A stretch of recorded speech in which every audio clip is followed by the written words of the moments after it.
مجھے بتائیے حکمت اور دانائی حضور سے بڑھ کر کون جانتا تھا؟ کیسے پیغام دینا ہے، حکمت دانائی کیا ہے، رواداری کیا ہے، یہ حضور کی طرح کون جان سکتا ہے؟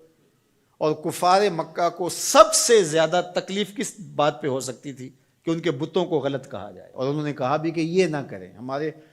بتوں کو غلط نہ کہیں، بلکہ حضور کے چچا کے پاس آئے، جناب ابو طالب کے پاس، کہ آپ اپنے بھتیجے کو سمجھائیے کہ ہمارے بتوں کے خلاف بات نہ کریں، انہیں کوئی دولت چاہیے تو بتائیں، انہیں کسی خاتون سے نکاح کرنا ہے تو بتائیں، انہیں تخت و تاج چاہیے تو بتائیں، لیکن ہمارے بتوں کو غلط نہ کہیں۔ تو حضور کے چچا حضور کے پاس آ کر کے کفار کی یہ بات سنانے لگے، تو آقا کریم نے کیا کہا؟ یا امی لو وضع الشمس فی یمینی والقمر علی یساری، میرے چچا اگر یہ سورج کو میرے دائیں ہاتھ پہ رکھ دے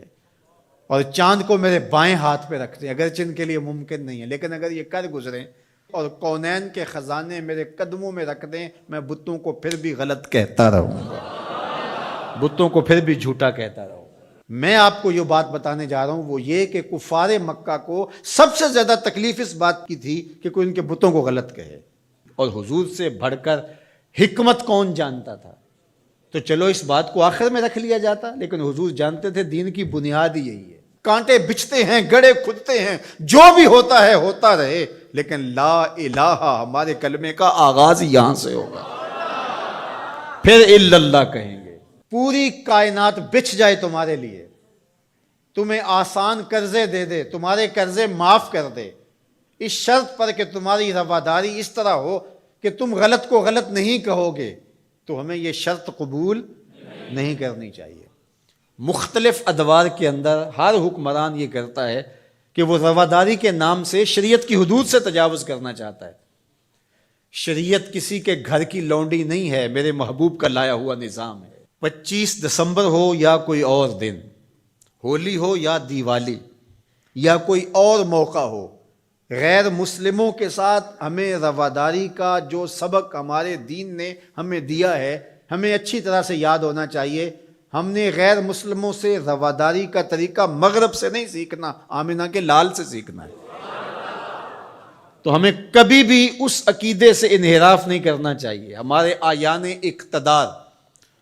ہمارے کار پرداز ذمہ دار حکومتوں کے تخت و تاج کے مالک مختلف ادوار کے اندر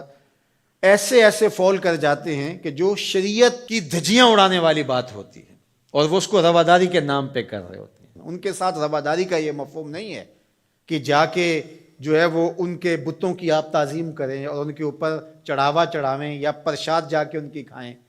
یا اسی طرح جو ہے وہ کرسمس ڈے کے اوپر ان کی تقریبات کے اندر اس طرح شامل ہوں کہ ان کے مذہبی شعار کو آپ جو ہے وہ اختیار کر رہے ہوں، تو یہ ہمارا دین اس کی اجازت نہیں دیتا۔ باقی وہ جو بات کہی گئی کہ تم ان کے جھوٹے خداؤں کو گالی نہ دو،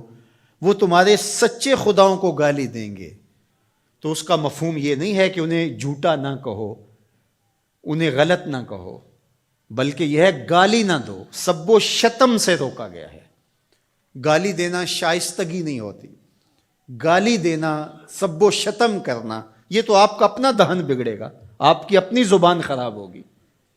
تو اس سے منع کر دیا گیا ہے گالی نہ دو۔ تو اس کا مفہوم یہ نکال لیا گیا کہ ان کے بتوں کا احترام کرو، یہ مفہوم نہیں۔ تو یہ نہیں ہو سکتا۔ رواداری اپنی جگہ پر،